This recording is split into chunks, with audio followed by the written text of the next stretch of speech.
मैं इस टाइम जिस ब्यूटीफुल स्क्वायर पर खड़ा हूँ, इस स्क्वायर का नाम है पियाज़ा डेल पैराडीसो। पियाज़ा एक यूरोप में काफ़ी पॉपुलर टर्म है और इटली में भी, जिसका मतलब है big open space between the buildings. आप देख रहे हो कितनी ब्यूटीफुल बिल्डिंग है। मैं इस पियाज़ा से ज़रा सी आगे कैंपो डी फियोरी जा रहा हूँ। कैंपो का मतलब होता है इटालियन लैंग्वेज में स्क्वायर। मुझे कैंपो डी फियोरी से ट्रेवी फाउंटेन होते हुए स्पेनिश स्टेप्स तक जाना है पैदल चलते हुए। ये एक बहुत ही ब्यूटीफुल वॉकिंग टूर है जिसका रूट मैं फॉलो करने वाला हूँ।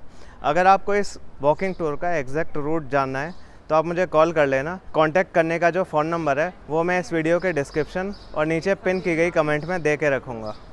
मैं इस टाइम एक बहुत ही ब्यूटीफुल और कलरफुल पियाज़ा पे खड़ा हूँ जिसका नाम है पियाज़ा फार्नीस। इसको पियाज़ा फार्नीस बोलते हैं क्योंकि यहाँ पे 16th सेंचुरी में फार्नीस फैमिली अपने इस बहुत ही ब्यूटीफुल ग्रैंड पैलेस में रहती थी, जो आपको मेरे पीछे दिखाई दे रहा है। उन्होंने 16th सेंचुरी में माइकलैंजेलो को इस पैलेस के टॉप को डिज़ाइन करने के लिए हायर किया था, तो इसलिए भी इस बिल्डिंग का खासा महत्व है। अब इस बिल्डिंग के अंदर फ्रांस की एम्बेसी है और इसीलिए आपको यहाँ पे सामने यूरोपियन यूनियन के साथ साथ फ्रांस का भी फ्लैग दिखाई दे रहा है, जबकि ये बिल्डिंग रोम में है। इस तरफ आपको बढ़िया ब्यूटीफुल कलरफुल बिल्डिंग दिख रही होंगी। ये जो आपको बाथ दिख रहा है, एक बाथ इस तरफ है और दूसरा बाथ इसके सामने है। ये जो बाथ हैं ये 3rd सेंचुरी के हैं, जबकि ये जो पियाज़ा है जहाँ फार्नीस फैमिली रहती है ये 16th सेंचुरी का है। तो ये जो 3rd सेंचुरी के बाथ हैं ये ओरिजिनली यहाँ के नहीं हैं, बल्कि बाथ्स ऑफ कैराकेला से एक्सकवेशन करके निकाले गए। और क्योंकि उस टाइम फार्नीस फैमिली का यहाँ पे दबदबा था तो उन्होंने ये बाथ यहाँ पे मंगा लिए अपने पैलेस के सामने सजावट करने के लिए। ये जो पियाज़ा आप मेरे पीछे देख रहे हैं इसका नाम है कैंपो डी फियोरी। ये रोम के one of the most colourful piazzas में से एक है।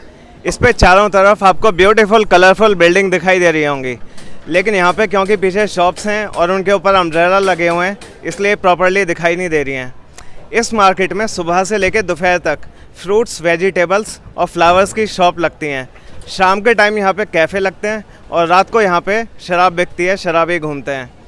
इस जगह पे पुराने ज़माने में एंशियंट टाइम में फूलों के बगीचे होते थे।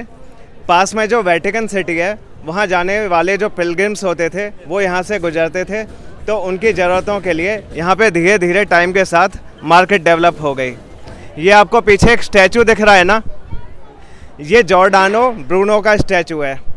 ये एक रिफॉर्मर थे।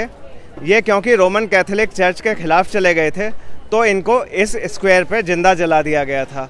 ये प्रोटेस्टेंट रेफर्मेशन से पहले की बात है और उसके बाद प्रोटेस्टेंट रेफर्मेशन आई थी, तो उनके ऑनर में ये स्टैचू बनाया गया है। मैं इस टाइम जिस ब्यूटीफुल स्क्वायर पे खड़ा हूँ इस स्क्वायर का नाम है पियाज़ा पास्क्विनो। इस स्क्वायर को पियाज़ा पास्क्विनो के एक स्टैचू के नाम पे बोलते हैं। ये जो पास्क्विनो का स्टैचू है ये मेरे पीछे की तरफ है। अब आप देखना, पहले आपको स्टैचू दिखा दूँ। देखो ये ग्रे कलर की बिल्डिंग है ना, इसमें जो एक ग्रे कलर का स्टैचू है ये पास्क्विनो का स्टैचू है। आप इसको ध्यान से देखोगे तो ऐसे लगेगा जैसे कि ये जो जिस भी कैरेक्टर का पास्क्विनो का ये स्टैचू है जैसे कि बोल रहा हो, इसीलिए इसे टॉकिंग स्टैचू भी बोलते हैं। तो पुराने ज़माने में जब लोग डरते थे कंप्लेंट करने में तो वो यहाँ पे आके अपने पोस्टर लगा देते थे, या ये जो है स्टैचू ये कम्युनिटी बिलबोर्ड की तरह एक्ट करता था कि आप छुप कर एनोनिमसली कंप्लेंट करें, डेंजरस कम रहेगा।